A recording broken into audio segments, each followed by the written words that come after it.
Did you hear that? Someone out there?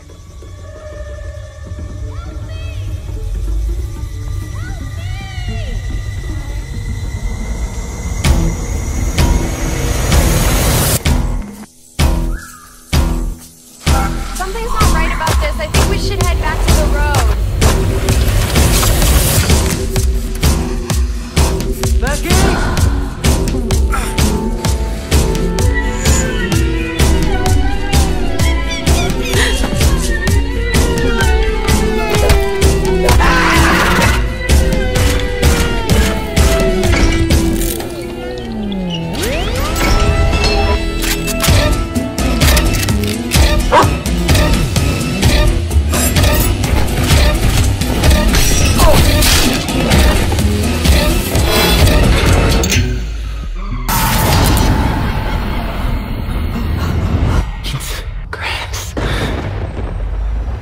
It's just grass.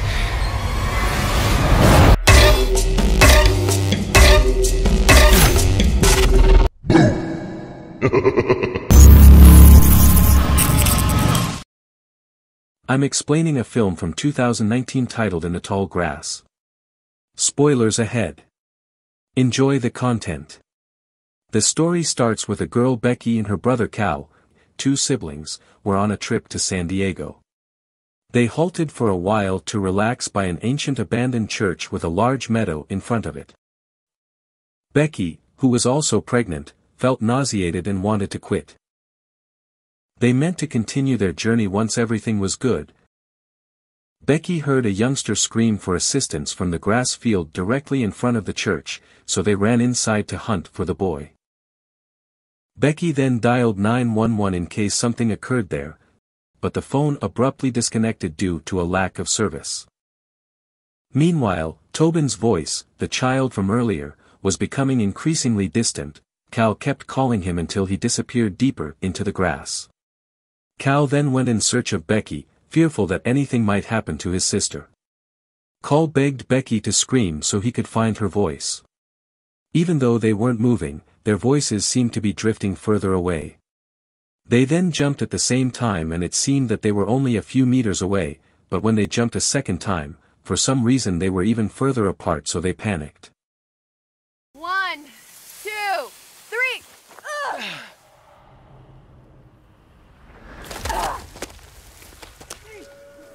Becky! Becky! Until the sun set, they were still trapped in the grass.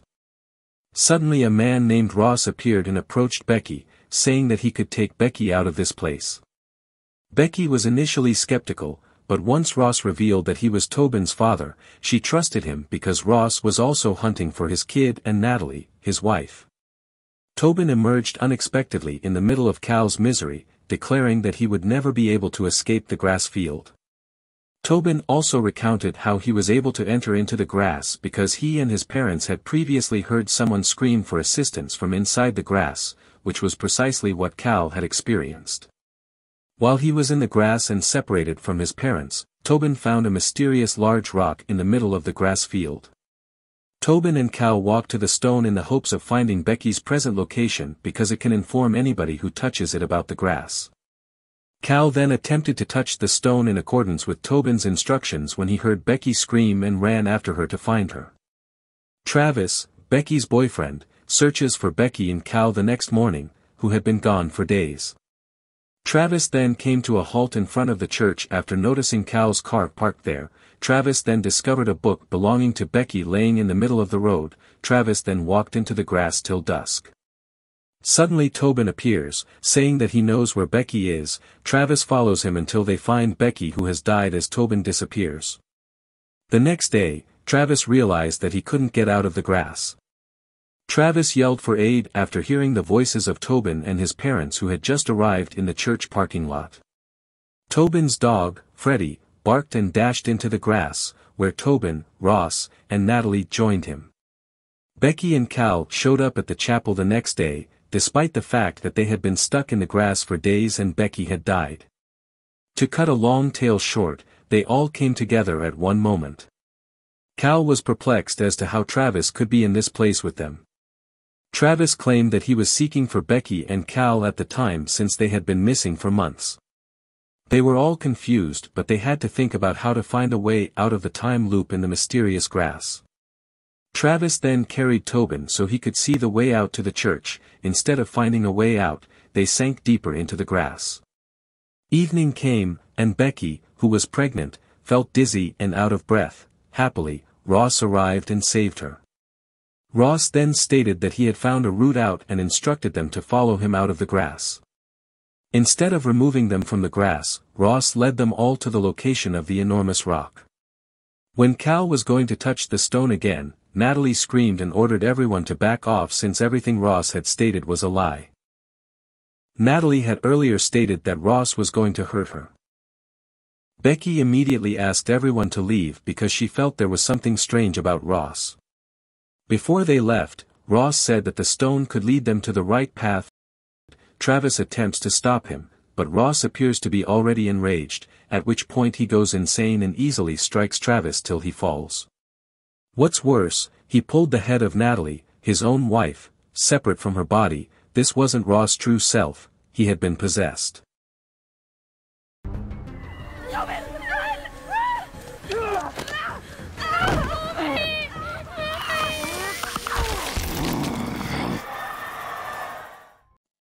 When Travis and the others witnessed the awful tragedy, they fled till they reached an empty building. Cal and Travis had a falling out because Cal didn't want Travis to be a part of his family because he got Becky pregnant. Travis, on the other hand, tried to persuade Cal that this time he had changed and was ready to accept responsibility for his future child and Becky. Ross walked in and broke down the door without them noticing it, so they all fled to the top roof to hide. They then saw Freddy, who was previously missing. The dog was seen walking towards the church via a path that was directly connected to the church. As they were leaving, Travis suddenly slipped, but unfortunately Cal deliberately let go of his hand, so Travis fell unconscious. When Ross began after Becky, Cal whisked him away, along with Tobin, towards the hole. Becky refused to go because she wanted to wait for Travis and seek for him in the grass. Cal pursued her, but Ross arrived from behind and a chase ensued. Ross easily found Cal and immediately attacked him until he died. And they all led back to me.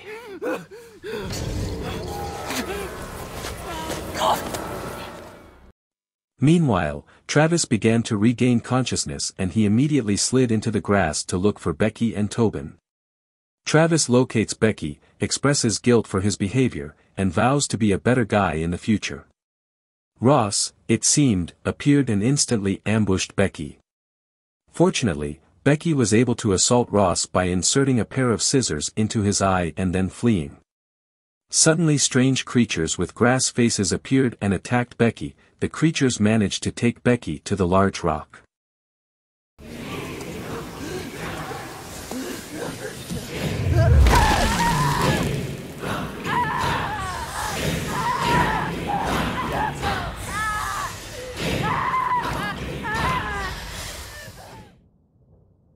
Becky contacted Cal, indicating that the person who called Becky earlier in the scene was herself.